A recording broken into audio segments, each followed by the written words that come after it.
నమస్తే అండి. ఇది మన గరగపర్రు అండి. గరగపర్రు కాలువగట్టున ఆనుకుని మనకి పొలాలు ఉన్నాయండి సేల్కి. అందులో మీకు చూపిస్తున్నాను. 1 ఎకరం సేల్కి వచ్చింది మనకి ఇక్కడ.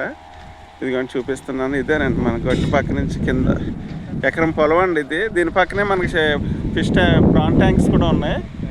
గరగపర్రుకి ఆనుకునండి. గరగపర్రు విలేజ్లో అన్నమాట ఇది. ఎకరం పొలం అండి. దీని కిందే మనకి అసలు మీనాలో దిమ్మ కూడా వచ్చింది. ఇక్కడే ధాన్యం అది ఆరబెట్టుకోవచ్చు చక్కగా. చాలా బాగుంటుందండి. మంచి ఆయకట్టులో ఉన్న పొలం ఇది. బాగా పండుతుంది ఇది. ఎకరానికి మీకు 40 బస్తాల దాకా ఉంటుంది. చాలా చక్కటి ఏరియాలో ఉన్న పొలం అన్నమాట. 1 ఎకరం సేల్కి ఉంది. ఇక్కడ కొబ్బరి చెట్లు ఉన్నాయి, మనకి తాడి చెట్లు కూడా ఉన్నాయి. ఈ దిమ్మ కూడా మనమే వాడుకోవచ్చు అన్నమాట.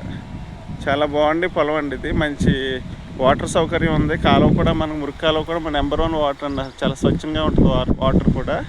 ఎవరైనా ఇంట్రెస్ట్ ఉన్న వాళ్ళు ప్లీజ్ కాంటాక్ట్ మై నెంబర్ అండి. థ్యాంక్ యూ సో మచ్ అండి.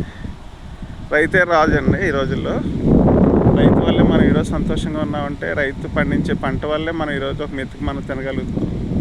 కాబట్టి వ్యవసాయానికి మనం ఎక్కువ ప్రాధాన్యత ఇద్దాం. థ్యాంక్ యూ సో మచ్ అండి.